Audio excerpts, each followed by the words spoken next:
처음에 CIA 정보 요원이 딱 나옵니다. 막 빠빠 하면서 멋지게 나오는데 막 대단한 것처럼 묘사되는데 나중에는 동네 고등학생들한테 맞고 막 이렇게 하는 장면들. 막.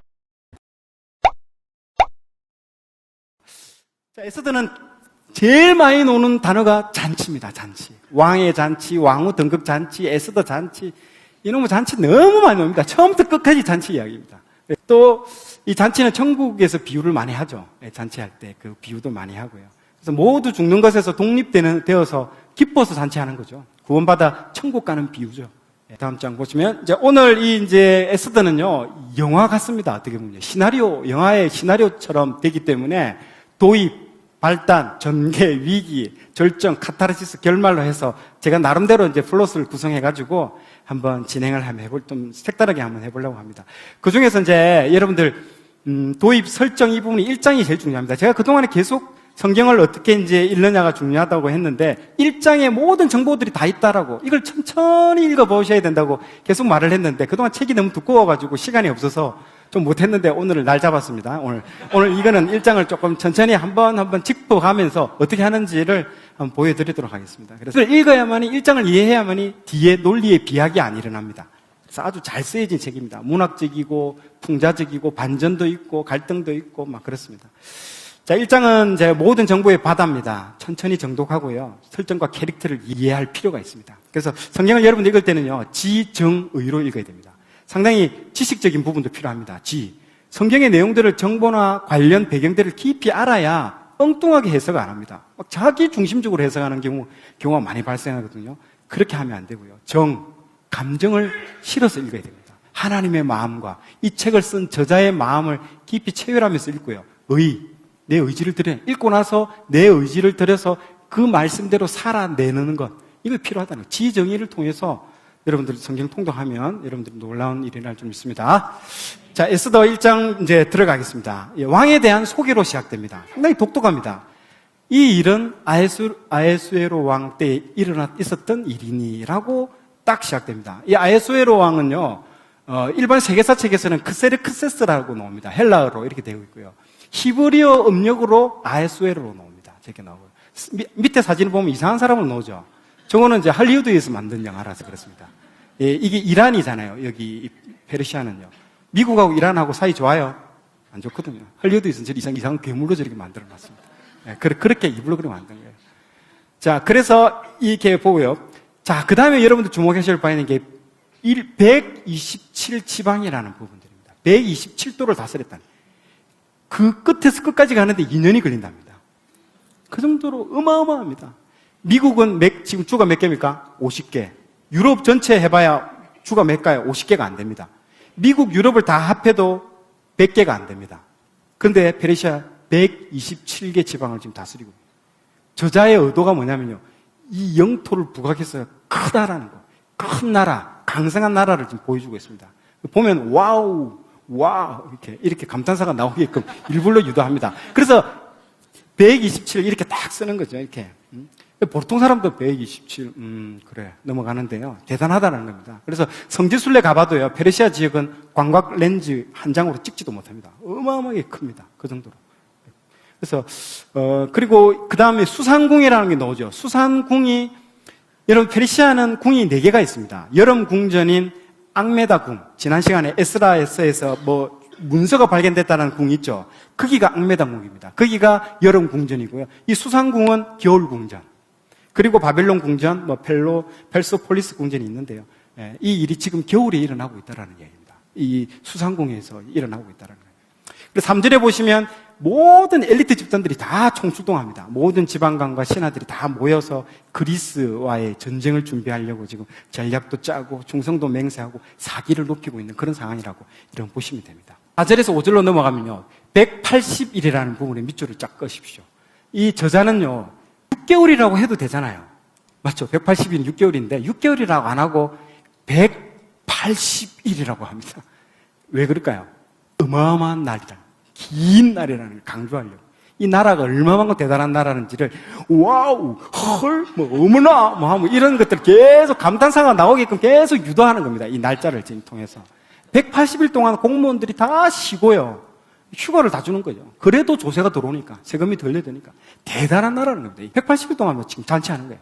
전국에서 오신 분들 다 모셨다고 180일 딱 끝나고 나니까 그 모신다고 수고했다고 그 수도에 있는 수상공에 있는 사람을 위해서 또 특별히 7일간 또 엑스트라 잔치를 또 하고 있는 겁니다. 이게 지금 그 얘기가 7일 동안 잔치를 베풀세라는 말이 또 나온다는 겁니다. 이게 이제 그 배경이고요. 보십시오. 저렇게 막 모여서 잔치를 하고 있습니다. 근데 잔치할 때 나오는 부분이 금과 은으로 만든 글상입니다.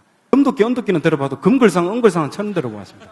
예, 그들이 있는 장소가 얼마나 화려한지에 대해서 계속 저자는 얘기해주고 있습니다. 그리고 금잔으로 마시고 잔 모양도 각기 다르다고 합니다. 똑같은 잔이 하나도 없어요.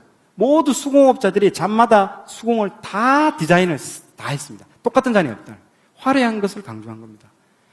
그런데 사도 바울이 구약은 이렇게 쓰거든요. 디테일하게 쓰는데 만약 신약의 사도 바울은 어떻게 썼겠습니까? 그곳은 화려하나 세상적이었더라. 끝. 이랬었을 거예요. 단순하게 한 줄로 그냥. 근데 구약은 아주 디테일하게. 보십시오. 어주가 한이 없으며 무한 리필입니다. 계속 나옵니다. 디테일합니다. 묘사도. 예.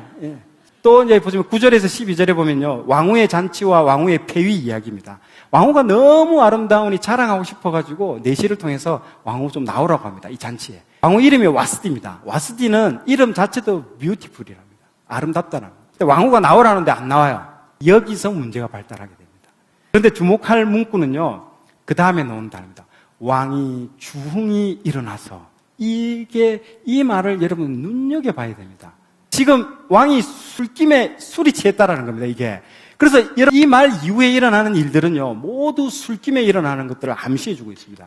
상징적인 형태로 여러분들 보시면 안 됩니다. 그래서 내시 이름들도 막 뒤에 나오죠. 이 내시 이름 알 필요도 없는데 막 나옵니다. 이거 유머적인 요소입니다. 내시 이름들 이름도 한번 보십시오. 바스타, 하르보나, 까르보나도 비슷해요. 이게 까르보나, 빅다, 아박다, 세달, 아르가스. 왜냐하면 유대인들은 이걸 읽거든요. 읽으면요 발음이 웃기잖아요. 우리나라 사람들 일본 사람은 다나카, 이렇게 까니마 또까라사, 이런 거 막 얘기하면 막 깔깔깔 웃듯이 유대인들은 이거 읽으면서 웃는 거예요. 이름 자체가 막 좀 경박스럽잖아요. 듣기도. 그런 얘기들이 이제 이렇게 나온다라고 보시면 됩니다. 그래서 왕후가 안 나오자 왕이 진노해서 맨 끝에 보십시오. 왕이 진노하여 마음속에 불 붙는 듯 하더라. 불 붙는 듯한 느낌이 나옵니다. 자, 이걸 보면서 왕이 어떤 인물인지를 캐치를 해야 되는 거죠. 이 사람이 인내심이 약하는구나. 그리고 급하게 뭐든지 결정하는구나, 이 사람이. 저자가 자세하게 설명하면 여러분들 자세하게 좀 들여다볼 필요가 있습니다. 그래서 여기서 사람들은 관심을 갖습니다. 왕후 와스티가 왜 안 나왔을까? 근데 여기서 그게 초점이 아닙니다. 절대 그게 초점이 아닙니다. 왜 안 나갔을까를 이 책에서는 숨겨놓고 있습니다. 와스티에 대한 관심이 없어요. 와스디는 에스더를 등장시키기 위한 배경 역할만 합니다. 근데 알려고 하지 마십시오. 근데 그래야 됩니다. 잘못된 성경 해석이 나오는 게 이럴 때 막 억지로 하다가 이제 해석이 나옵니다. 그래서 주께 순종하듯 남편에게 순종하라는 말인갑다. 그거 아니라고 제가 말씀드렸죠. 아까 지금 술김에 일어났다고 지금 얘기를 계속 하는데도 그렇게 적용하면 안 된다는 겁니다. 물론 그렇게 적용하면 할 수 있는데 신약에 그 순종 내용이 나올 때 그때 적용하시고 여기는 일단 아닙니다. 그리고 페미니스트들은 와스디처럼 그렇게 살아야 돼 하면서 여성들이야 일어나라 그거 아니라는 겁니다. 그거 아니라는 겁니다. 아닙니다. 그렇게 해석하면 안 됩니다. 자, 다음 13절에서 15절 이제 보시면 여기도 왕이 이제 열을 받은 걸 알고 신하들이 왕의 기색을 살피며 나라를 위해서 충원하는 것이 아니라 왕이 듣고 싶은 이야기를 지금 해주고 있다는 걸 지금 간신들 느낌이 지금 물씬 나죠. 예. 왕과 왕후 사이에 일어나는 어떻게 보면 단순한 해프닝이잖아요. 갈등이잖아요. 근데 이 것들을 누구한테도 물어봅니까? 7 방백들한테, 최고의 권위자들한테도 물어봐요. 이럴 만한 사건이 아닌데 지금. 돌아가는 게 좀 이상합니다, 지금. 청와대 대통령하고 영부인 간에 다툼이 일어나는데 헌법재판관 불러놓고 이혼해야 되나 말아야 되나 지금 이런 거 묻는 형국입니다. 지금 돌아가는 지금 모양새가. 왕이 이것을 결정할 수도 있잖아요. 왜 하면 되는데 이걸 방백들에게 물어보고 결정장애가 있는 것 같아요. 약간 왕이 지금 그런 거. 느낌을 좀 알아야 되는데 보면요. 1장부터 지금 흘러가고 있는 게 뭔가 이 나라가 크고 엄청난데 좀 뭔가 과하다? 좀 지나치다라는 느낌을 좀 여러분들 이걸 읽으면서 정보를 캐치를 해야 됩니다. 그래서 1장의 분위기가 상당히 대단하다고 이러는데 조금 나라가 안에 좀 들여다보니까 허술한데 뭔가 조롱하는 느낌도 좀 약간 보이고 그럽니다, 저자가. 자, 왕이 어떻게 할까 하고 묻자 그 나라 최고의 박사들이 해석입니다. 왕후 와스디가 각 지방의 관리들과 뭇 백성들에게도 잘못하였나이다. 상당히 부풀려서 지금 말하고 있죠. 맞죠? 한마디로 왕후의 잘못이 바사 왕국 전체가 지금 잘못 돌아가고 있다고 얘기하고 있습니다. 18절에 보세요. 바사 왕국 전체 아내들이 멸시할 것처럼 말하고 있습니다. 아주 웃기고 있습니다. 지금 장면들이 점점 일이 좀 커지고 있습니다. 그런데 이야기가 하는데 저자는 어떤 해석도 지금 안 주고 있습니다. 그냥 있는 그대로만 얘기합니다. 우리 보고 판단해라는 거예요. 근데 이 내용 가지고 남편들이 순종해라, 와스디는 순종 안 해서 너 폐위됐어. 여보, 순종해. 이렇게 하면 안 됩니다. 가정사역 세미나 하자는 의도가 아닙니다. 이렇게 보면 좋을 것 같아요. 이 사건은요, 뒤에 나오는 사건하고 연결이 돼야 됩니다. 모든 거는요, 이게 연결이 돼야 되거든요. 이 나라에서는요, 조금만 사건 하나가 침소봉대되고 커지고 번진다라는 거죠. 그걸 알려주고 있는 겁니다. 나중에 어떤 일이 납니까?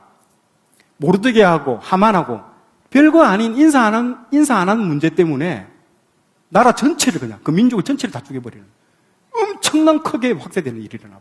그 복선입니다, 이게 지금. 그래서 저자는 우리로 하여금 딱 논리적인 비약이 없게끔 마음의 준비를 딱 시킵니다. 여기서부터 1장부터 지금 얘들이 좀 이상한 애들이다라고 지금 마음의 준비를 딱 시켜가지고 나중에 2장 3장에 더 이상한 이야기가 나오더라도 마음의 준비를 딱 하고 있습니다, 지금. 그 부분입니다. 다음 19장이 마지막 장입니다. 19절에는 급기야 조서를 내립니다. 법률을 제정하는 단계까지 갑니다. 법률 제정이 뭡니까? 남편 순종해라는 거예요. 이 정도 사안을 법률로 제정하고 반포할 사안입니까? 아니거든요, 이게. 남편을 존중하는 게 아니에요. 가관입니다, 진짜 가관. 우리 목사님한테 그냥 가정사역 세미나 듣고 집에서 실천하면 될 내용을 법으로 지금 정하고 지금 반포하고 조서가 앞으로 이 정도인데 조서가 하나 나오는데 앞으로 2장 3장에는요, 더한 조서들이 계속 나올 겁니다. 그걸 지금 암시해 주는 겁니다. 코믹하게 조롱하듯이 지금 하고 있죠. 그래서 여러분들 이걸 읽을 때에 예능인데 다큐로 받아들이시면 안 됩니다. 예능은 예능으로 받아들여요. 술김에 지금 계속 일어나고 있는 겁니다. 19절 끝에 왕후의 자리가 그보다 나은 사람에게 주소서. 뭔가 이제 에스더가 등장할 복선을 깔아줍니다. 1장을 다 봤습니다. 여러분들 지금 어떤 정보를 얻었습니까? 자, 보시면 1장에서 얻은 정보는 페르시아 제국은 화려하고 웅장합니다. 그런데 의사결정 시스템은 왠지 허술하고 코믹하다. 뭐든지 좀 과하다. 술도 많고 여자도 많고 사치품도 많고 모든 조서가 어떻게 이렇게 많이 나오고 모든 걸 또 조서로 또 해결 다 하려고 하고 왕은 인내심이 약하고 혼자 결정 못하고 급하게 결정하고 주변에 간신들이 많다는 이런 것들을 여러분들이 캐치를 하고 있어야 됩니다. 그래서 처음에는 웅장히 시작했죠. 비유를 들면 이거죠. 처음에 CIA 정보 요원이 딱 나옵니다.